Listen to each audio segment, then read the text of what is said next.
나의 믿음은 진짜인가? 라고 하는 제목의 하나님 말씀 나누도록 하겠습니다. 여러분 2007년 칸 영화제에서 여우주연상을 받은 영화 밀양을 잘 아실 것입니다.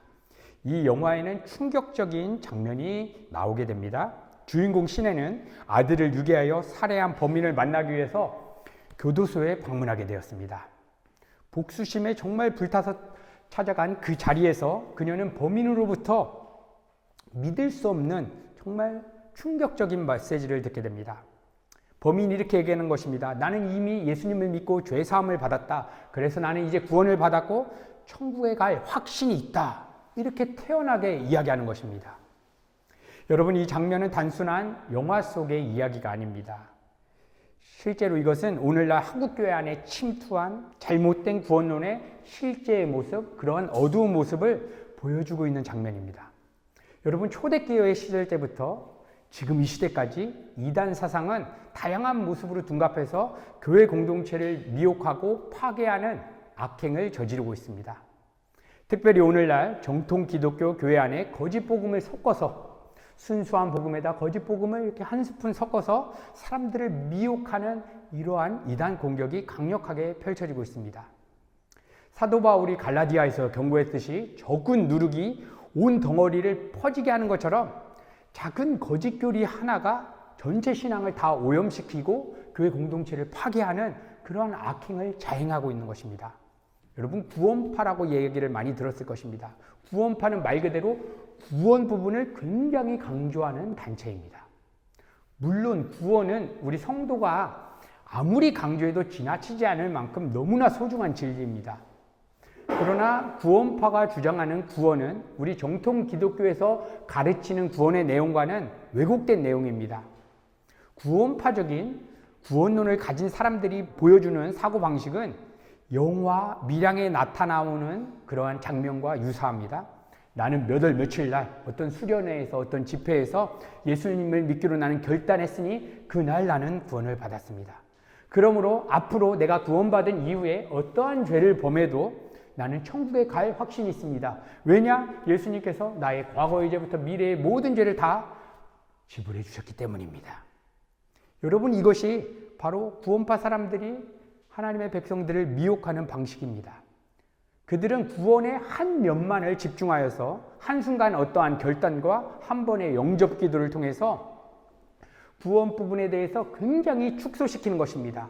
그 결과 구원받은 성도가 날마다 예수 그리스도의 십자가 앞에 내가 내 삶의 주인 되어서 살아가는 모든 삶을 다 죽이고 예수님만을 내 마음의 왕의 자리에 모시며 살아가는 구원의 현재성, 구원을 실제적으로 누리는 삶을 바라보지 못하게 하는 것입니다. 그런데 성경은 이러한 믿음에 대해서 이렇게 말씀해 주시는 것입니다. 야고보서 2장 19절, 내가 하나님은 한 분이신 줄을 믿느냐? 잘하는도다. 귀신들도 믿고 떠느니라. 여러분, 이 말씀이 무엇을 의미하는 것입니까? 마귀들도 하나님을 믿고 예수님이 누구신지를 알고 심판을 두려워하면서 떨고 있다는 것입니다. 그래서 실제로 복음서를 보게 되면 마귀들은 놀라운 신학적인 지식을 가지고 있다는 것을 우리는 발견하게 되는 것입니다. 마가복음 1장에서 뭐라고 이야기하는 것입니까? 예수님을 보자마자 귀신들이 당신이 누구이신 줄 나는 아노라. 하나님의 거룩한 자녀이다. 라고 외쳤습니다. 마가복음 5장을 보니까 예수님을 향해서 이렇게 이야기하는 것입니다. 지극히 높으신 하나님의 아들 예수여. 여러분, 이렇게 마귀는 예수님이 하나님의 아들이라고 하는 사실을 확신하고 믿고 있다는 것입니다. 그리고 심판의 날 자기는 영원한 형벌에 들어갈 것도 누구보다 더 확실하고 믿고 있습니다. 그리고 성경도 달달달 외우고 있는 것 같습니다. 그래서 사탄이 예수님 시험할 때 그냥 막연한 말로 시험한 게 아니라 구약 성경에 기록된 시편 91편을 정확하게 인용하여서 예수님을 시험했던 것입니다. 여러분, 그렇다면 한번 생각해 보십시오. 마귀에게 부족한 것은 무엇인가? 하나님에 대한 확신, 하나님이 정말 살아계시다는 확신, 마귀는 정말 누구보다도 더 확신할 것입니다. 성경에 대한 지식, 누구보다도 방대한 지식을 가질 것입니다. 신비한 영적 체험, 욥기서를 보면 천상에서 하나님과 대화할 정도로 체험을 했던 사람입니다. 그러니까 마귀의 가장 큰 문제는 하나님의 살아계심을 인정하지 않는다는 것이 아니고 하나님의 전능하심을 인정하지 않는다는 것도 아닙니다. 예수님이 메시아라고 하는 사실을 부정하는 것도 아닙니다. 무엇이 문제입니까? 이 모든 방대한 하나님에 대한 지식을 갖고 있는데 그 지식을 가지고 하나님을 사랑하지는 않는 것입니다. 그 지식을 갖고 하나님을 자신의 인생의 주인으로 모셔드리지는 못하는 것입니다. 여러분, 이러한 마귀적인 믿음을 가진 사람들은 하나님에 대한 방대한 지식과 확신을 가지고 있지만 하나님만을 사랑하기 위해서 몸부림을 치는 신앙의 여정이 없는 것입니다. 이것이 바로 마귀들의 믿음이요, 지금 이 시대에도 공격하는 구원파적인 믿음의 실체인 것입니다. 겉으로는 예수님을 잘 믿는다라고 확신하고 있고 어떠한 체험도 했다라고 하고 기도 응답도 받았다라고 하지만 여전히 나라고 하는 우상을 위해서 하나님의 능력만을 소비하려고 하는 모습인 것입니다. 여러분, 이러한 믿음의 형태가 바로 오늘 본문 말씀에도 나타나고 있습니다. 요한복음 12장 42절에 우리 사도 요한은 이렇게 기록하고 있는 것입니다. 그러나 관원 중에도 그를 믿는 자가 많되 바리새인들로 인하여 드러나게 말하지 못하니 이는 출교를 당할까 두려움이라. 여러분, 이렇게 사도 요한은 요한복음을 통해서 관원들도 예수님을 믿었다라고 이야기합니다. 그들은 그 시대 때 이렇게 이야기했을 것입니다. 나는 예수님이 메시아라고 하는 것을 확신합니다. 그분이 하나님의 아들이라는 것을 나는 믿고 확신합니다. 그런데 그들이 가졌던 믿음에 대해서 사도 요한은 그 믿음의 실체가 무엇인지 오늘 본문 말씀 43절에 이렇게 충격적인 사실을 폭로하고 있는 것입니다. 그들은 사람의 영광을 하나님의 영광보다 더 사랑하였더라. 여러분, 이 말씀은 무엇입니까? 관원들은 예수님을 믿었다는 것입니다. 어떠한 믿음인지는 모르겠지만 성경은 믿었다라고 합니다. 그런데 지적으로 동의하고 인정하는 것까지는 같지만 자신의 인생의 주인을 바꾸는 그 실제 믿음은 갖지 못했다는 것입니다. 여러분, 그래서 성경은 우리가 받은 구원에 대해서 그냥 감정적으로 확신하라고 이야기하는 것이 아니라 확증하라고 이야기하는 것입니다. 그러니까 구원은 그냥 어느 순간 내가 뜨거운 체험을 했다라고 해서 확신하는 정도에서 머무르는 것이 아니라 정말 내 구원이 바른 구원인지, 내가 가진 믿음이 정말 바른 것인지 확인하고 증거를 제시하는 작업을 하라고 사도 요한은 고린도후서 13장 5절에 이렇게 선포해 줬던 것입니다. 너희가 믿음에 있는가 너희 자신을 시험하고 확증하라. 예수 그리스도께서 너희 안에 계신 줄을 너희가 스스로 알지 못하느냐? 그렇지 않으면 너희가 버림받은 자니라. 여러분, 그러니까 여기 계신 성도님들 한 분 한 분도 어느 순간 내가 예수님 믿고 예수님을 내 인생의 주인으로 모셨습니다. 그렇다라고 하면 우리는 구원을 받았다는 것을 확신할 수 있습니다. 근데 여기서 머무르면 안 된다는 것입니다. 성경을 통해서 내 삶 가운데 진짜 이 믿음이 드러나고 있는지 확인하고 증거를 제시하는 일이 있어야 한다는 것입니다. 사랑하는 성도 여러분, 지금 이 시대는 정말 바른 믿음의 길을 가기에 너무나 어려운 시대입니다. 유튜브를 봐도 어디가 진짜인지를 알 수가 없습니다. 여러분, 그럼에도 불구하고 우리 밀라노 은혜 가족 공동체는 날마다 하나님의 말씀과 기도의 자리 가운데 나아가서 정말 우리에게 부어진 구원, 우리에게 부어진 그 믿음이 정말 진실한 것인지 말씀을 통해서 다시금 확인하고 점검함을 통해서 정말 이 어두운 시각 가운데 정말 세상의 빛과 소금이 되는 그런 교회 공동체로 나아가게 되기를 간절히 소망합니다. 여러분, 오늘 본문 말씀에서 우리 주님께서는 3년 반 동안의 그 공생의 사역을 결단하면서 예수님의 사역을 단 한마디로 요약해서 이렇게 말씀해 주시는 것입니다. 요한복음 12장 37절, 이렇게 많은 표적을 그들 앞에서 행하셨으나 그를 믿지 아니하니. 여러분, 이 말씀 이후에 예수님께서는 요한복음 13장부터는 제자들을 두고 이제 강론을 하기는 하지만 대중을 상대로, 많은 무리를 상대로 더 이상 사역을 이어가지 않으십니다. 그러니까 오늘 본문 말씀은 예수님의 공생의 3년 동안의 사역의 결산인데 그 결산의 내용은 무엇이냐면 오병이어 기적, 물을 포도주로 만드는 기적, 병을 고치는 기적, 수많은 무리가 이러한 기적을 보고 그 기적에 광분하고 예수님을 임금 삼기 위해서 주여 주여 하면서 따랐지만 진짜 예수님을 믿은 사람은 없었다라고 이야기하는 것입니다. 그런데 사람들이 예수님을 진정으로 믿지 않는 이유가 참 특이합니다. 오늘 본문 요한복음 12장 40절은 이렇게 기록하고 있습니다. 그들의 눈을 멀게 하시고 그들의 마음을 완고하게 하셨으니 이는 그들로 하여금 눈으로 보고 마음으로 깨닫고 돌이켜 내게 고침을 받지 못하게 하려 함이라. 여러분, 이 말씀을 문자적으로만 보게 되면 예수님을 사람들이 믿지 않는 이유가 누구의 책임입니까? 예수님의 책임처럼 보여지는 것입니다. 하나님의 책임처럼 보여지는 것입니다. 왜냐? 하나님께서 그들의 눈을 멀게 하시고 그들의 귀를 닫게 하셨기 때문에 아무리 예수님을 보아도 깨달을 수 없다. 그러니까 이 모든 잘못과 예수님을 믿지 않는 이 이유가 다 하나님 책임 아니냐라고 생각할 수도 있게 되는 것입니다. 그런데 더욱더 놀라운 이유가 뭐냐면 왜 하나님께서 그들의 눈과 귀를 막으신 이유가 뭐냐면 그들이 하나님께 돌아와서 고침을 받을까 염려하셨기 때문이라고 또 이야기하는 것입니다. 여러분, 이 메시지를 우리가 어떻게 해석하고 받아들여야 하는 것입니까? 그리고 오늘 본문 말씀은 이 사실은 이사야서에서 이미 구약 성경에 이미 예언되었다라고 이야기하는 것입니다.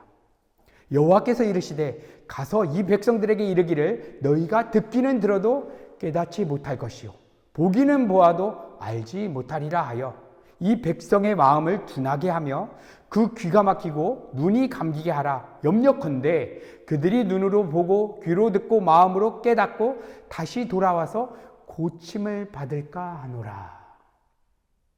여러분 생각해 보십시오. 하나님께서 구약시대에 정말 부패한 하나님의 백성들에게 이사야 선지자를 보낸 이유가 무엇이겠습니까? 또한 2000년 전 우리 구주 예수 그리스도를 죄 있는 모양의 육신을 입혀서 이 땅에 보내주신 이유가 무엇이겠습니까? 죄인들을 구원하시기 위함입니다. 그런데 오늘 본문 말씀은 그들이 하나님께 돌이킬까봐 염려가 돼서 그들의 눈을 멀게 했다, 귀를 닫게 했다라고 이야기하는 것입니다. 여러분, 이 말씀의 의미는 하나님께서 예수님을 믿지 못하도록 사람들을 방해했다라는 의미가 아닌 것입니다. 믿으려고 작정한 사람을 완전히 믿지 못하도록 하나님이 막아 놓으셨다는 의미가 아닌 것입니다. 이 메시지가 우리에게 주는 진리는 구원의 사건, 십자가 복음은 양면성을 지니고 있다는 것을 이야기해 주시는 것입니다.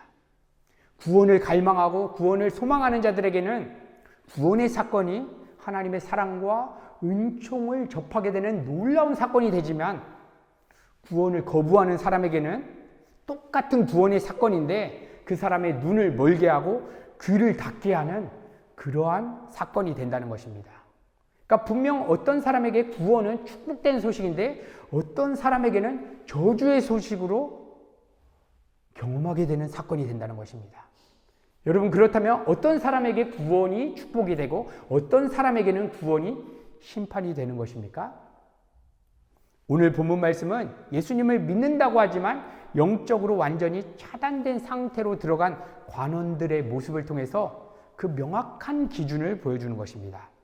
요한복음 12장 42절에서 43절 그러나 관원 중에도 그를 믿는 자가 많되 바리새인들로 인하여 드러나게 말하지 못하니 이는 출교를 당할까 두려워함이라. 그들은 사람의 영광을 하나님의 영광보다 더 사랑하였더라. 여러분, 이렇게 관원들은 분명히 예수님을 믿었다라고 이야기합니다.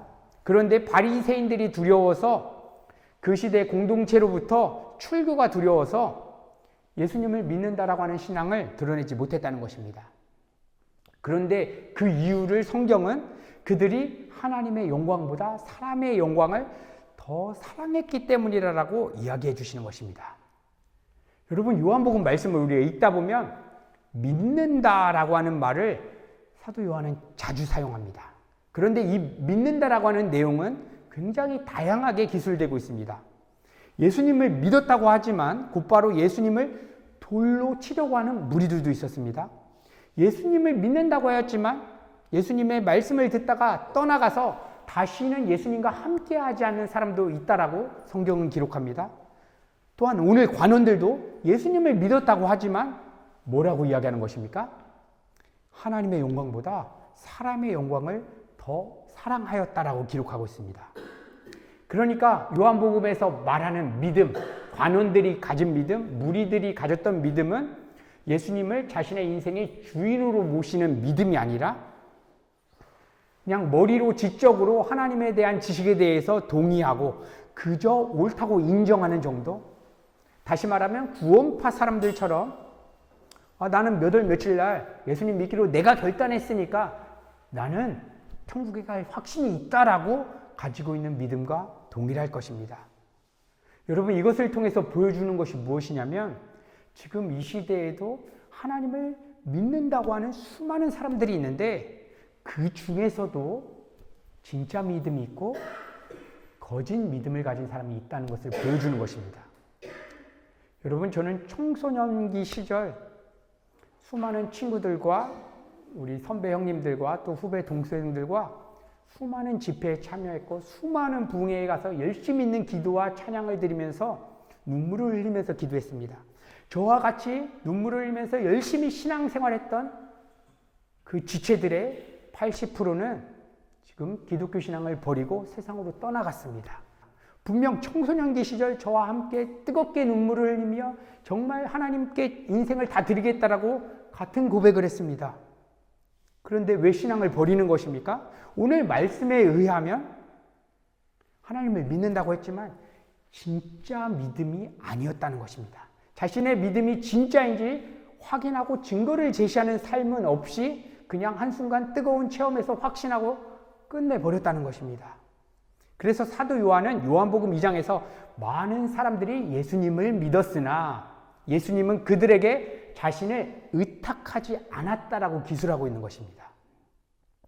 여러분, 오늘 관원들의 모습을 통해서 우리는 명확히 알 수 있는 것입니다. 예수님을 믿는다고 하지만 그 믿음이 진짜 믿음이 아닐 수가 있다.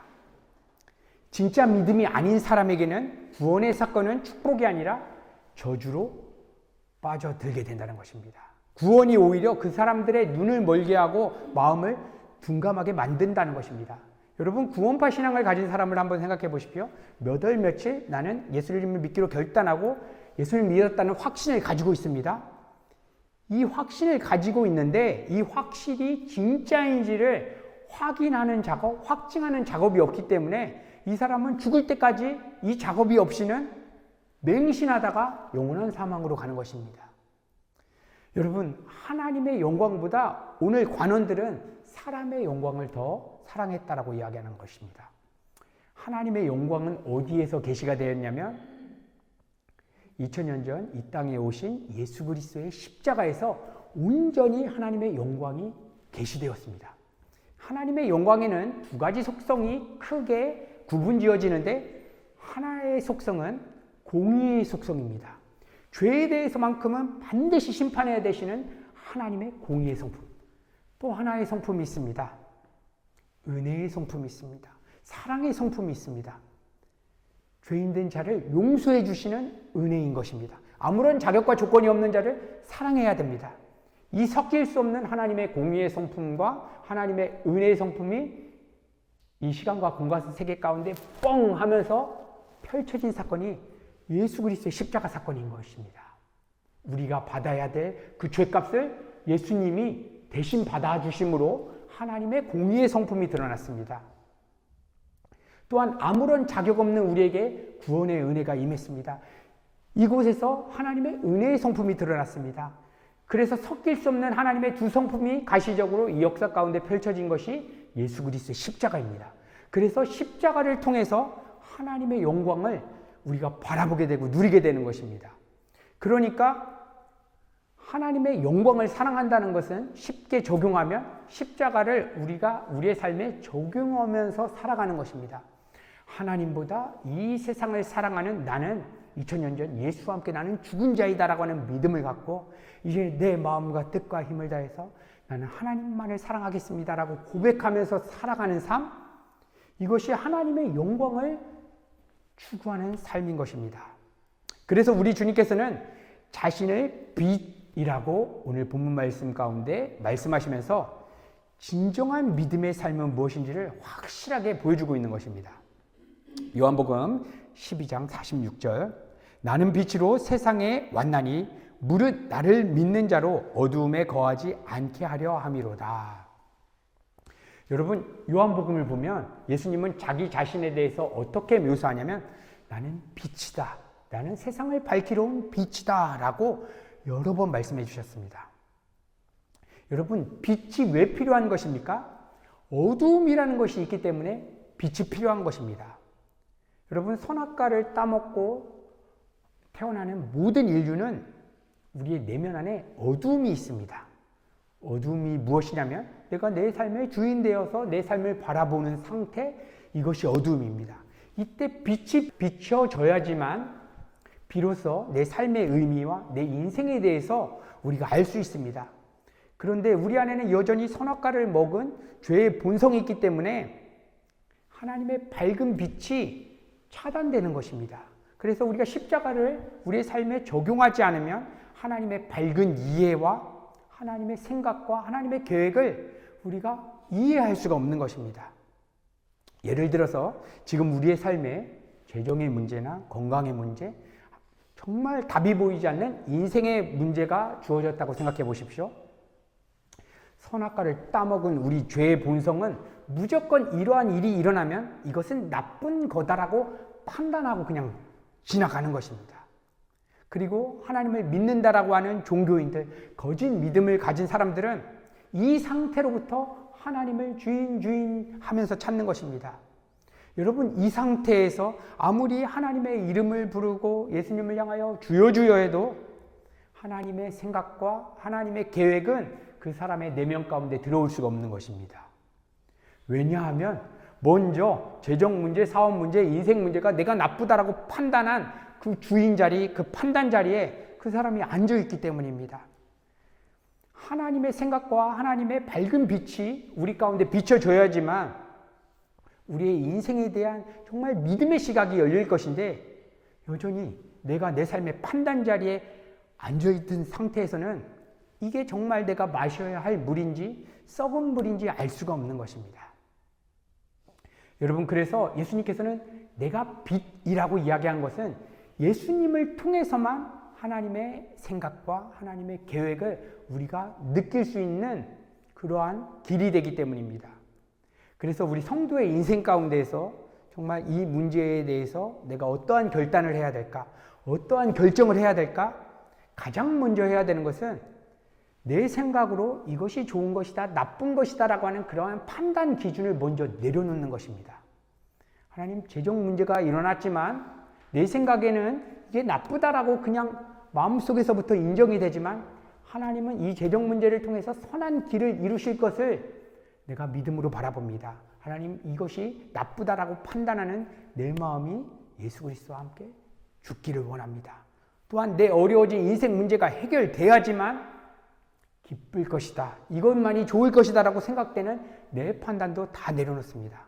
오직 하나님의 뜻만이 내 삶 가운데 펼쳐지는 것이 가장 선한 계획입니다 하면서 우리가 주님의 십자가를 붙잡아야 하는 것입니다. 여러분, 이때 정말 답이 보이지 않는 삶의 문제 앞에 하나님의 믿음의 시각이 펼쳐지면서 구체적으로 어떻게 해야 되겠다는 것을 다 알 수 없지만 담대함과 기쁨과 감사가 일어나면서 우리가 할 수 있는 지금의 상황의 일들을 기쁨으로 감당하게 성령께서 인도해 주시는 것입니다.